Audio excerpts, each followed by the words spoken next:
بسم اللہ الرحمن الرحیم۔ شروع اللہ کے بابرکت نام سے جو بڑا مہربان نہایت رحم کرنے والا ہے۔ دوستو، بی بی آسیہ ریحان بن ولید کی پوتی تھی۔ ریحان بن ولید ہی بادشاہ تھا جو یوسف علیہ السلام کے دور میں عزیز مصر تھا، اور وہ حضرت یوسف علیہ السلام پر ایمان بھی لے آئے تھے۔ جب مصر پر تبتی خاندان کی حکومت آئی تو فرعون نے بی بی آسیہ سے نکاح کرنا چاہا۔ فرعون بی بی آسیہ کی خوبصورتی اور نیک سیرت کو دیکھ کر بے ایمان ہو گیا۔ بی بی آسیہ بادشاہ کی اولاد میں سے تھی۔ بی بی آسیہ کے پاس مال و دولت بے حساب تھا، مگر آپ نے کبھی غرور و تکبر نہیں کیا تھا، بلکہ آپ کا دل نرم اور رحم کرنے والا تھا۔ آپ غریبوں اور مسکینوں کی حمایت کرتی، آپ دل کھول کر ان پر صدقہ و خیرات کرتی۔ اسی وجہ سے بی بی آسیہ کو ام المساکین یعنی مسکینوں کی ماں کہا گیا ہے۔ اور بی بی آسیہ پاک دامن خاتون ہونے کے ناطے فرعون سے نفرت کرتی تھی۔ فرعون اس وقت مصر کا بادشاہ تھا، جسے رامسس ثانی بھی کہا گیا ہے۔ اس نے مصر میں رہنے والے لوگوں یعنی بنی اسرائیل کو اپنا غلام بنا رکھا تھا اور ان پر ظلم و ستم کے پہاڑ توڑتا تھا۔ فرعون نہایت ہی بد سیرت اور تکبر کرنے والا انسان تھا۔ فرعون لوگوں سے کہتا تھا کہ تم میری اطاعت کے علاوہ کسی اور خدا کی اطاعت نہ کرو، یعنی مجھے خدا مانا کرو۔ لیکن کوئی اتنی ہمت نہیں کر سکتا تھا کہ فرعون سے مقابلہ کرے۔ فرعون نے اپنی طاقت کے زور پر شادی کرنا چاہی اور بی بی آسیہ کو یہ دھمکی دی کہ اگر انہوں نے شادی سے انکار کر دیا تو ان کے والدین کو قتل کر دیا جائے گا۔ لہذا فرعون نے زبردستی بی بی آسیہ سے نکاح کر لیا، جبکہ بی بی آسیہ کے والدین بھی اسی شادی سے خوش نہیں تھے، لیکن حالات کی مجبوری کی وجہ سے انہوں نے بی بی آسیہ کا نکاح فرعون سے کر دیا تھا۔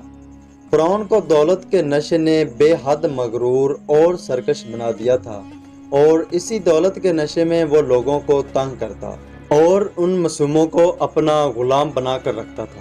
چنانچہ یوں نہیں کچھ عرصہ گزرتا چلا گیا اور وہ وقت آ گیا جب اللہ تعالیٰ کے برگزیدہ نبی حضرت موسیٰ علیہ السلام اور حضرت ہارون علیہ السلام اس دنیا کے اندر تشریف لاتے ہیں، اور مصر کی زمین لا الہ الا اللہ کی صداؤں سے گونج اٹھی۔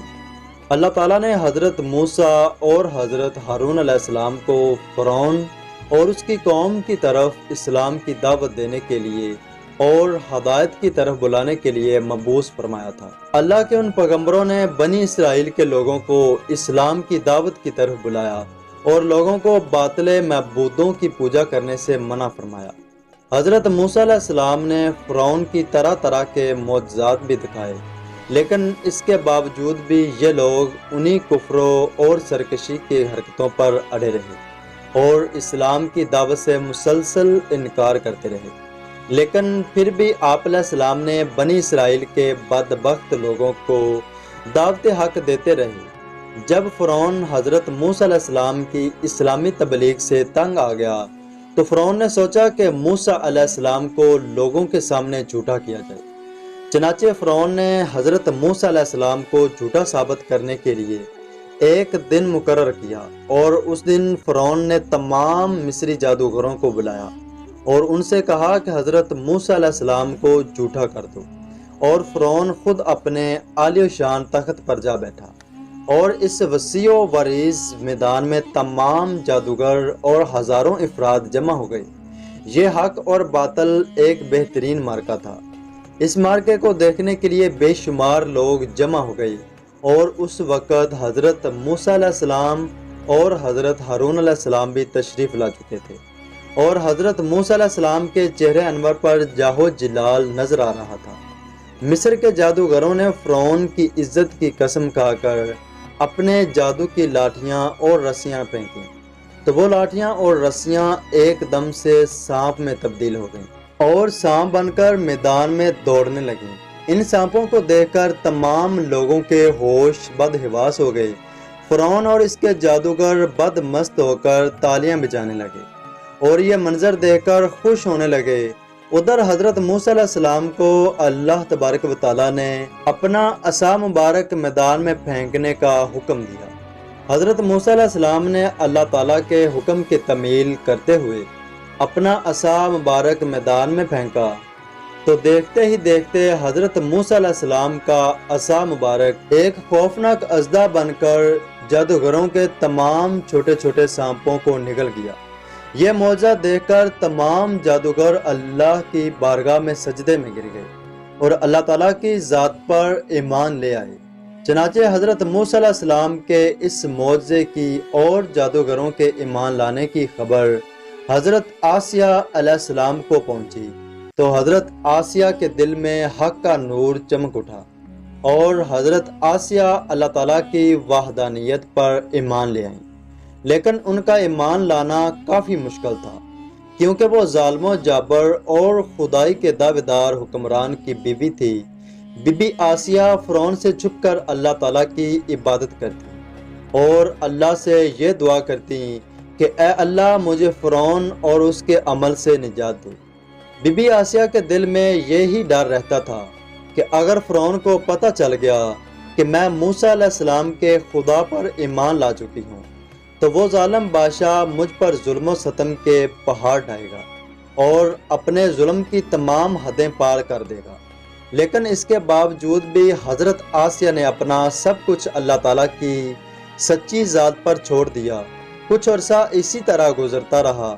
ایک دن ایسا آیا کہ حضرت آسیہ کے دل میں فرعون کے لیے غضب کی آگ بھڑک اٹھی اور حضرت آسیہ فرعون سے مزید نفرت کرنے لگی اور حضرت آسیہ کے سامنے لوگوں پر کیے جانے والے ظلم حضرت آسیہ کے لیے ناقابل برداشت تھے۔ چنانچہ انہی دنوں میں ایک ایسا واقعہ پیش آیا کہ فرعون کے محل میں ایک خادمہ تھی جو اس محل کے کام سر انجام دیتی تھی۔ ایک دن اس خادمہ سے کوئی چیز زمین پر گر گئی تو اس خادمہ نے بسم اللہ پڑھ کر اسے زمین سے اٹھا لیا۔ اس وقت فرعون کے کسی آدمی نے ان کلمات کو سن لیا اور فرعون سے جا کر اس خادمہ کی شکایت کر دی کہ وہ خادمہ آپ کے سوا کسی اور خدا کی عبادت کرتی ہے اور اسے خدا مانتی ہے۔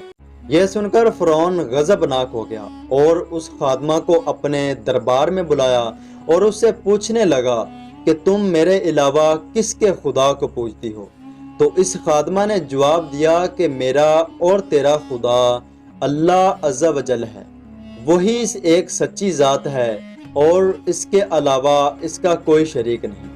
چنانچہ خادمہ کی یہ بات سن کر فرعون مزید غضبناک ہو گیا۔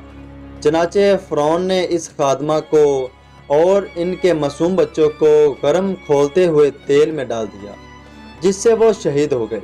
یہ خوفناک اور عبرتناک منظر اس وقت فرعون کی بیوی حضرت آسیہ بھی دیکھ رہی تھی۔ حضرت آسیہ نے آسمان کی طرف دیکھا تو اس وقت اللہ تعالیٰ نے بی بی آسیہ کی آنکھوں سے حجاب کے پردے ہٹا دیے۔ بی بی آسیہ نے یہ بھی دیکھا کہ فرشتے اس خادمہ کی روح کو لے کر آسمان کی طرف جا رہے ہیں۔ فرشتوں کو دیکھنے کے بعد حضرت آسیہ کا ایمان اور بھی مضبوط ہو گیا۔ حضرت آسیہ سوچ رہی تھی کہ میں مسلمان ہونے کے باوجود بھی مسلمانوں پر ہونے والے تمام ظلم و ستم کو کیسے برداشت کر سکتی ہوں کہ اچانک فرعون حضرت آسیہ کے پاس آیا اور اس مظلوم خادمہ پر کیے جانے والے ظلم و ستم کی داستان اپنی بیوی کو بتانے لگا۔ جب فرعون نے اپنی بیوی آسیہ کو اس مظلوم عورت کو شہید کرنے کی خبر دی تو فرعون کی بیوی نے فرعون سے کہا کہ اللہ کی طرف سے تیری خرابی ہو، کس چیز نے تجھے اللہ کے مقابلے میں اتنا بے باک کر دیا ہے؟ یہ بات سنتے ہی فرعون پھر ایک بار بھڑک اٹھا اور حضرت آسیہ سے کہنے لگا کہ تم بھی اس عورت کی طرح میرے علاوہ کسی اور خدا کو مانتی ہو؟ تو حضرت آسیہ نے جواب دیا کہ ہاں، میں اس خدا وحدہ لا شریک لہ پر ایمان لا چکی ہوں جو میرا اور تیرا اور تمام جہانوں کا سچا رب ہے۔ دوستو، حضرت آسیہ علیہ السلام نے بڑی دلیری اور بہادری سے فرعون کے سامنے اپنے ایمان کا اظہار کیا۔ فرعون اپنی بیوی کو شروع میں بغیر کسی ظلم و ستم کے اپنی بیوی کو سمجھاتا اور ان کے والدین کو بھی بلایا اور ان کو دھمکی دی کہ اگر تمہاری بیٹی نے حضرت موسیٰ علیہ السلام کے خدا کا انکار نہ کیا تو ضرور میں اس کو موت کے گھاٹ اتار دوں گا۔ حضرت آسیہ کے والدین نے انہیں تنہائی میں سمجھانے کی کوشش کی، لیکن حضرت آسیہ نے ان کی بھی بات نہ مانی اور اپنے والدین سے کہنے لگی کہ میں اللہ کی سچی ذات سے انکار نہیں کر سکتی، بے شک وہی سچا رب ہے۔ چنانچہ جب فرعون نے حضرت آسیہ کے چٹان جیسے مضبوط ایمان کو دیکھا تو اس نے ظلم و ستم اور بربریت سے کام لینے کی ٹھان لی تاکہ یہ اپنے ایمان سے دور ہو جائے اور مجھے خدا مانے لگے۔ دوستو، روایات میں آتا ہے کہ فرعون کے حکم سے حضرت آسیہ کو کڑی سے کڑی سزا دی گئی، یہاں تک کہ حضرت آسیہ کے ہاتھوں اور پاؤں میں میخیں لگا کر دھوپ میں لٹایا گیا اور آپ کے سینے پر ایک بہت بھاری پتھر بھی رکھا گیا۔ فرعون بار بار حضرت آسیہ کے پاس آتا اور بی بی آسیہ سے کہتا کہ اب بھی موسیٰ کے خدا کو چھوڑ دو، مگر حضرت آسیہ پر اس بدبخت کی باتوں کا اثر نہ ہوا اور آپ کا ایمان اور بھی زیادہ ہو گیا۔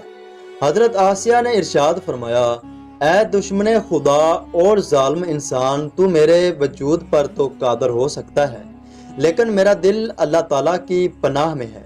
اگر تو میرے جسم کے ٹکڑے ٹکڑے بھی کر دے تب بھی میرا ایمان اللہ تعالیٰ کی بارگاہ میں بڑھتا جائے گا۔ اسی دوران جب حضرت آسیہ پر ظلم و ستم کیا جا رہا تھا، حضرت موسیٰ علیہ السلام وہاں سے گزرے تو حضرت آسیہ نے حضرت موسیٰ علیہ السلام سے پوچھا کہ کیا میرا رب مجھ سے راضی ہے؟ تو حضرت موسیٰ علیہ السلام نے ارشاد فرمایا، اے آسیہ، آسمان کے فرشتے تیرے انتظار میں ہیں اور اللہ تعالیٰ تیرے اس سچے ایمان پر فخر فرماتا ہے۔ آپ اللہ تعالیٰ کی بارگاہ میں دعا کریں، آپ کی ہر دعا پوری ہوگی۔ اس وقت حضرت آسیہ نے اللہ تعالیٰ کی بارگاہ میں یہ دعا کی، اے میرے سچے رب، میرے لیے جنت میں اپنے پاس ایک گھر بنا اور مجھے فرعون اور اس کے ظلم و ستم سے نجات دے دے۔ ادھر جب فرعون نے بی بی آسیہ کو ایمان سے دور کرنے کی تمام کوششیں کر لیں اور ہر کوشش میں ناکام ہو گئے تو آخرکار فرعون نے حضرت آسیہ کو شہید کرنے کا فیصلہ کر لیا اور آخری حربے کے طور پر فرعون نے اپنے اہلکاروں سے کہا کہ بہت بڑی چٹان لے کر آؤ، اگر یہ چٹان دے کر اپنے ایمان پر قائم رہتی ہے تو یہ چٹان اس پر گرا دینا، اور اگر یہ ایمان سے پھر جائے تو یہ میری بیوی ہے۔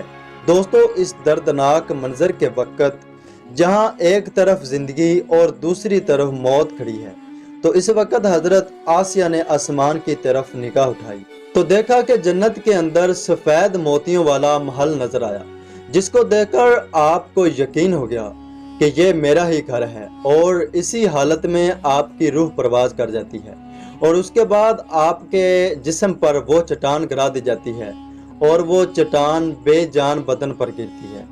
اسی طرح حضرت آسیہ نے دنیا کی تمام تکالیف اور مصیبتوں کو برداشت کیا، لیکن اللہ تعالیٰ کی سچی ذات سے منہ نہیں پھیرا۔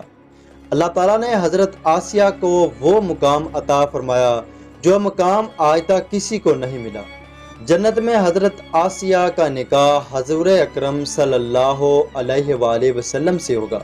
دوستو، جو شخص بھی اس دنیا کی مشکلات سے گزر کر اللہ تعالیٰ کی اطاعت کرے گا اور انسانوں کی بجائے اللہ سے ڈرے گا تو آخرت میں اس کی بہترین زندگی ہوگی۔